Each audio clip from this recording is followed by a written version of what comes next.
Ya,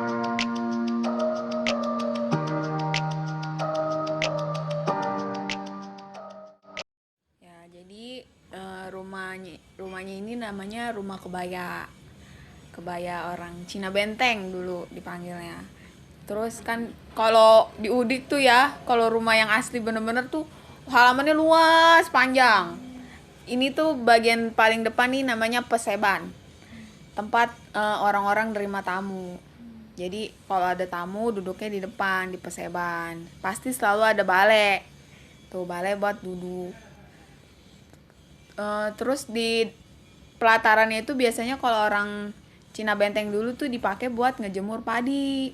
Yang halamannya luas itu begitu panjang tuh buat ngejemur padi, karena dulu rata-rata katanya leluhur-leluhur Cina Benteng itu rata-rata petani. Jadi pasti nyawa hasilnya dijemur di depan rumah gitu. Terus habis dari Perseba, ini namanya ruang tengah, ruang keluarga. Khusus buat keluarga aja, sama pasti ada meja abu leluhur. Nah, terus untuk kamarnya itu ada di sisi kiri sama sisi kanan. Katanya kalau di sisi yang kiri itu kamar untuk orang tua sama anak laki-laki. Kalau yang kamar di sebelah itu anak perempuan. Gitu. Uniknya tuh kalau orang rumah kebaya ini tuh pintunya, pintu tengahnya itu dua, kiri dan kanan. Jadi ada dua pintu di tengah.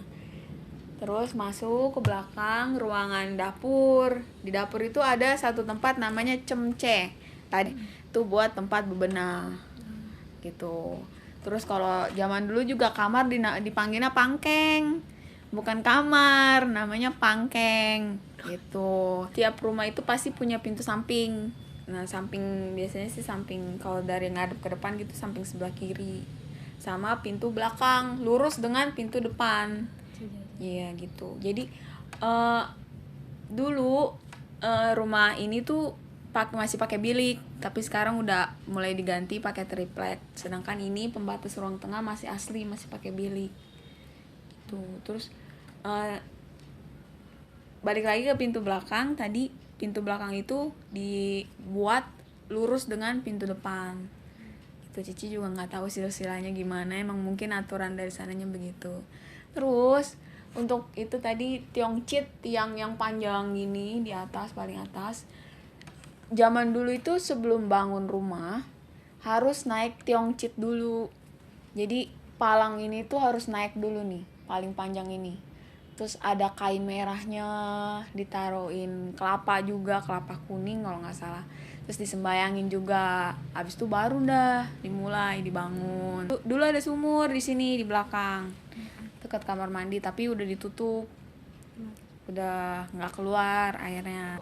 Kayunya itu disambunginnya bukan pakai paku, tapi pakai kayu. Kayunya dibentuk kayak panjang-panjang gitu sisi-sisinya. Untuk nyatuinnya, jadi nggak pakai paku sama sekali.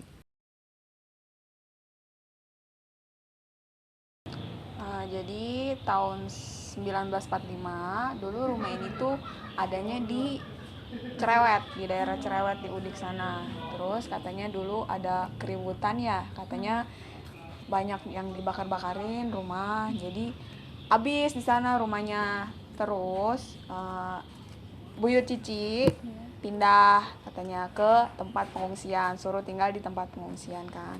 Habis itu katanya Buyut Cici itu nggak betah.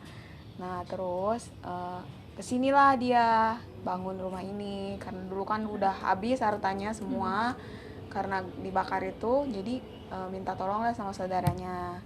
Terus kata saudaranya, bangun rumah aja di sini. Tapi kata Buyut Cici, tapi kita udah nggak punya uang lagi gitu kan. Terus kata saudara Cici, pakai kayu aja yang sisa-sisa pembakaran gitu. Oh ya udah, akhirnya kayu yang dari Cerewet itu yang sisa pembakaran itu dibawa ke sini, dan rumah ini dibangun ulang di sini di tahun 45 gitu.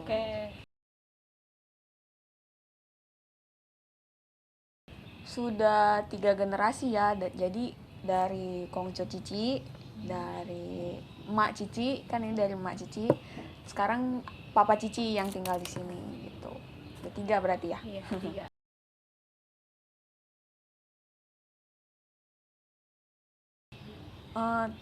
tadi kalau menurut cerita emak udah hampir 100 tahun ya rumahnya ya? iya